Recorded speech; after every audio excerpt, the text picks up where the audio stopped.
So hello everyone and I welcome you all to let's crack UPSC CSC. So आप सभी को पता है, अगर आप यूपीएससी एस्पिरेंट हैं तो अभी आपके सामने दो मेजर एग्ज़ाम्स हैं, जैसे जिनका प्रीलिम्स निकल चुका है। जो मेंस दे रहे हैं उनकी बात अलग है, बट हाँ, इवन तो जो मेंस दे लेते हैं उनके लिए भी ये जो एग्ज़ाम है यूपीएससी का एपीएफसी का, जिसकी डेट ऑलमोस्ट फाइनलाइज्ड ही है 30 नवंबर। अब आपके मन में आएगा सर अभी ऐसा नोटिफिकेशन नहीं है, ये पहले भी हो चुका है।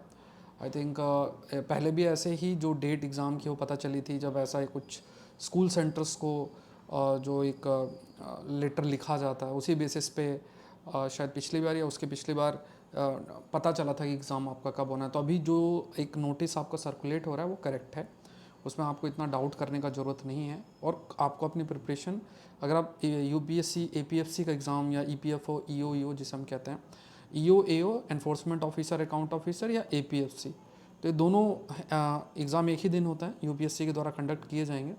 तो यहाँ पे क्या है कि ये दोनों ही एग्जामिनेशन आपके 30 नवंबर, आई थिंक अगर उसमें नोटिफिकेशन में I think 30 November he mentioned है, तो इस मंथ के एंड में आपको नोटिफिकेशन मिल आ जाएगा। और फिर मोस्ट प्रोबेबली आपके पास 3 मंथ्स ही हैं। कितना हो गया आपका भी, जुलाई अगस्त सितंबर अक्टूबर नवंबर, 4 मंथ्स हो सकता है। तो 3 मंथ्स का टाइम पीरियड उनके लिए है कि वो देते हैं एग्ज़ाम के लिए। और जल्द आपको नोटिफिकेशन देखने को मिलेगा। अब बात ये आ जाती है कि अगर आप प्रिपरेशन कर रहे हैं तो दो एग्ज़ाम्स हैं अभी। एक एग्ज़ाम तो आपका ACIO का है, IB का, तो उसमें तो ठीक है, जो age criteria I think 27 years है जनरल कैटेगरी के कंटेक्स्ट में बात अगर करें।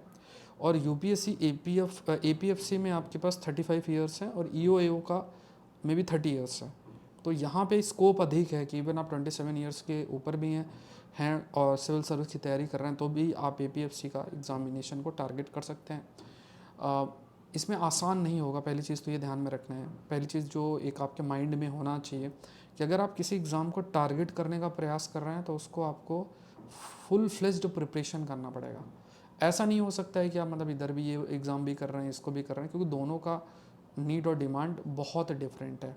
तो इन दोनों ही एग्ज़ामिनेशन में एक को आपको प्रायोरिटी में रखना पड़ेगा, एक आपको प्रायोरिटी में रखना पड़ेगा कि मुझे इस एग्ज़ाम के कंटेंट पे फोकस करना है। जैसे अगर आप EPFO की बात करें, जो EOO और असिस्टेंट प्रोविडेंट फंड कमिश्नर है, तो उसमें ये सब चीज़ें, इंग्लिश भी है आपका, ये हिस्ट्री है, population development governance in India, मतलब पॉलिटी वाला पार्ट भी है इसमें, इसमें इकोनॉमिक्स भी है, एंशंट इंडिया से भी प्रश्न पूछते हैं। बट जो चीज़ इसको अलग करती है, accounting auditing industrial relation labour law और इंश्योरेंस, लगभग 120 क्वेश्चंस हैं। 120 क्वेश्चन में आप देखेंगे तो काफ़ी अधिक क्वेश्चंस जो हैं, लगभग 30-40 क्वेश्चंस इन एरिया से प्रश्न आ रहे हैं, जो कि काफ़ी बड़ा नंबर, इनके बिना आपका सिलेक्शन नहीं होगा। और क्वेश्चन का लेवल भी अच्छा खासा है, और यहाँ कंप्यूटर को भी जोड़ लेंगे तो लगभग ये 40 से 50 क्वेश्चंस हो सकते हैं। तो ये काफ़ी ज़्यादा क्वेश्चंस हैं। इस साथ क्वांट भी जोड़ लेते हैं, तीन ही एरियाज़ ही 50 से 60 क्वेश्चंस आपके बना देते हैं। 50% तो क्वेश्चन आपके ऑलमोस्ट इन एरिया से, तीन एरिया से बन रहे हैं, और इसमें सोशल सिक्योरिटी भी जोड़ दीजिए। तो इनके लिए क्या डिटेल्ड पढ़ाई करनी पड़ेगी, मतलब ऐसा नहीं कि कहीं से शॉर्टकट नोट्स मिल जाएं। पहले तो था कि ये लोग इजी क्वेश्चंस देते थे जो EOO का एग्ज़ाम है, बट अभी 1-2 बार से क्वेश्चन का लेवल बढ़ा दिए।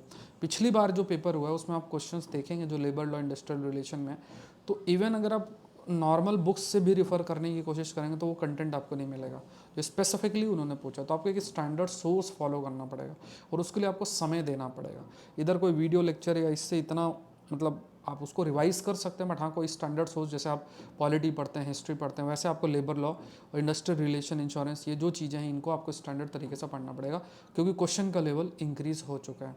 तो एक तो ये आपके दिमाग में होना चाहिए। तो इसमें देखो और चीज़ें, जैसे यहाँ पे जैसे जर्नल अवेयरनेस है, क्वांट है, ये IB ACIO का सिलेबस जो है इसमें भी क्वांट और ये सब है, इंग्लिश भी है, जनरल स्टडीज़ है, तो ये चीज़ें तो आपकी वैसे ही कवर हो जाएंगी अगर आप। लेकिन यहाँ जो एक्स्ट्रा चीज़ जो आपको प्रिपेयर करना है, इनमें बहुत मेहनत करना पड़ेगा, मतलब अच्छी तरीके से अकाउंटिंग के कंटेक्स्ट में, अकाउंटिंग ऑडिटिंग का कंसेप्ट है, industrial relation, labour laws, insurance, इनको बढ़िया तरीके से वेल स्ट्रक्चर्ड तरीके से आपको पढ़ना पड़ेगा। तब कहीं जाके आपको जो आउटपुट आप एक्सपेक्ट करते हैं वो आपको मिल पाएगा, क्योंकि फाइनली अगर हम समय देते हैं तो उस समय में आपका आउटपुट भी मिलना चाहिए। क्योंकि अगर आप पूरे तरीके से इन चीज़ों को जब पढ़ेंगे तो उसमें फिर आपका जो मेंस का प्रिपरेशन है, जो दिसंबर तक आपको अपने ऑप्शनल और इन सब चीज़ों को जो आपको कवर करना चाहिए, वहाँ भी कुछ ना कुछ समय आपको डाइल्यूट करना पड़ेगा। वो समय आपको इधर कुछ देना पड़ेगा अगर आप UPSC के APFC पेपर को टारगेट करते हैं या EOAO को टारगेट करते हैं। तो यहाँ पे अगर ये दो एग्ज़ाम्स अगर आपके दिमाग में हैं, इन दोनों में से एक को आपको प्रायोरिटी में रखना पड़ेगा, जो कि आप रख सकते हैं EO और APFC के। ऐसा अगर आप UPSC एस्पिरेंट है, इनको टारगेट में रख सकते हैं। अब अगर आप इसकी तैयारी करने के बाद IB-ACIO का लिखना चाहते हैं तो फिर लिख सकते हैं, बट आप ये एक्सपेक्ट नहीं कर सकते कि आप फुल फ्लेज्ड IB-ACIO की तैयारी कर रहे हैं और उसके बाद आप सोच रहे हैं कि आप APFC निकाल लेंगे, तो वो थोड़ा आसान नहीं होगा। हाँ, इसका तैयारी कर रहे हैं तो इसका ये निकल जाएगा, ये निकल सकता है, इसके चांसेस हैं। तो इन दोनों को अगर आप लेकर चलना भी चाहते हैं, बट प्रायोरिटी में आपको एक एग्ज़ाम रखना पड़ेगा for UPSC aspirant, that is जो UPSC के द्वारा EPFO, EOAO और APFC का एग्ज़ाम होगा। हाँ, अगर आप दूसरे एग्ज़ाम्स की तैयारी करते हैं, मान लो SSC है, बैंकिंग है, तो आप फिर उसमें IB-ACIO को एग्ज़ाम को टारगेट कर सकते हैं, इसको आप प्रायोरिटी में रख सकते हैं। तो ये सब खेल प्रायोरिटी का है। देखो, कंपटीशन सब में है, इसमें भी कंपटीशन और में भी कंपटीशन है। तो कंपटीशन का लेवल कोई इतना आसान नहीं है। तो जब कंपटीशन का लेवल आसान नहीं है, तो एक चीज़ डिसाइड करके अगर आप अच्छा मेहनत करेंगे तो एटलीस्ट एक तरफ सिलेक्शन के चांसेस होते हैं। अब दोनों में ही अगर आप साथ लेकर चलना चाह रहे हैं, और यहाँ पे दोनों के सिलेबस में थोड़ा अंतर क्या है, बहुत है, और साथ में क्वेश्चन के लेवल पे बहुत ज़्यादा वेरिएशन है, तो उस स्थिति में हमें APFC की तरफ ज़्यादा जाना चाहिए, क्योंकि अगर आप उसकी तैयारी करेंगे तो अपने आप IB-ACI का जो कंटेंट है वो ऑलमोस्ट आपका कवर हो जाएगा। जब एग्ज़ाम होना होगा उससे 1-2 हफ्ते पहले, 1-1.5 हफ्ते पहले आप फुल फ्लेज्ड PIQs और ये सब देख के अपनी तैयारी कर सकते हैं। ठीक है, अब जैसे मैं आपको क्वेश्चन शो करता हूँ, जैसे ये APFC के क्वेश्चंस हैं। Under the provision of mines act 1952, special officer enter कर सकता माइन में for the purpose of surveying, levelling, measuring after giving prior notice to the manager at least कितने दिन का। अभी बहुत ही टेक्निकल क्वेश्चन है, ये ऐसा ही ऊपर ऊपर से पढ़ के नहीं हो पाएगा, इसको आपको प्रॉपर इस एक्ट को पढ़ना पड़ेगा, तब आप आंसर कर सकते हैं।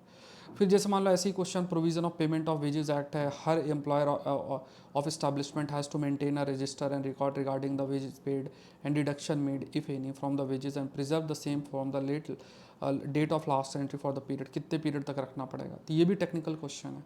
इन्फॉर्मेशनल एस्पेक्ट में आपको ये एक्ट को पढ़ना पड़ेगा। ऐसे ही देखो, प्रोविज़न फॉर कॉन्स्टिट्यूटिंग जो एक्सपर्ट कमेटी है, ये फाइंड प्लेस अंडर किस किस एक्ट के अंदर ये चीज़ मेंशन्ड है। तो यहाँ पे भी अगर आपको प्रॉपर आपको रीड करना पड़ेगा एक्ट को अच्छे तरीके से, क्योंकि अगर ये लेवल इतना बढ़ा दिए, अभी ऐसे बहुत सारे क्वेश्चंस आए हैं, तो इस बार जो एग्ज़ाम होगा तो हो सकता है कि उसमें भी क्वेश्चन का लेवल जो है वो बढ़ सकता है। ठीक है, तो ये चीज़ थोड़ा सा ध्यान में आपको रखना है। तो ये है, तो देखो आप पहले अगर आप पहला मतलब अगर if you are a UPSC aspirant, तो पहली चीज़ तो अगर आप प्रिपरेशन के स्टेज में हैं तो अभी आपका UPSC का जो सिलेबस है उसी में आपका माइंड लगा होगा कि आपको अपने सब्जेक्ट्स कवर कर रहे हैं बढ़िया तरीके से, ऑप्शनल, ऐसे, ethics, static part, contemporary aspect, CSAT, सब कुछ आपको करने के लिए है। अब इसके अलावा फिर आपको APFC पे भी अगर आप फोकस कर लेंगे तो कुछ चीज़ें आपको फोकस करनी पड़ेंगी, जो लेबर लॉ, इंडस्ट्रियल रिलेशन और ये है, तो इसको अच्छा तैयारी आप करें। अब अगर ये तैयारी आपने अच्छे से कर ली है तो IB-ACIO है, तो कई कोर्सेस हैं, लेक्चर्स हैं, उनका थोड़ा बहुत आप रेफ़र कर सकते हैं। और फिर इस पर जब एग्ज़ाम है तो 1-1.5 हफ्ते पहले आप उस पर फोकस करके और दे सकते हैं। बट आपका ये पॉसिबिलिटी आपके लिए नहीं होगी कि आप कंप्लीटली IB-ACIO का तैयारी करें और फिर टारगेट आप APFC करें। इट्स बेटर फिर आप ACIO का एग्ज़ाम ही फुल फ्लेज्ड अपना तैयारी करें, तो वो आपको डिसाइड करना है दोनों के बीच में। तो इस डिलेमा के लिए आपको डिसीजन लेना है। अगर डिलेमा दिमाग में रखेंगे तो दोनों चीज़ों को पैरेलली लेकर चलना और दोनों पे फोकस करके फिर UPSC की भी पूरी प्रिपरेशन से कॉम्प्रोमाइज़ करना, वो एक आउटपुट आपको कहीं लेकर नहीं जाएगा। तो एक डिसीजन आपको लेना चाहिए। ठीक है, ये ध्यान में रखना है। सो अगर जैसे आप IB-ACIO की तैयारी कर रहे हैं तो आप अनअकैडमी से जुड़ सकते हैं, अलग से आपका संकल्प बैच चल ही रहा है, इसका आप हिस्सा बन सकते हैं। सिविल सर्विस की तैयारी कर रहे हैं तो वहाँ पे भी आपके पास एक मौका है, ग्रेट ऑफर है। ठीक है, एग्रीकल्चर ऑप्शनल हम लोग का शुरू हो चुका है तो उसको आप कंप्लीट कर सकते हैं। Agriculture optional is presented by me.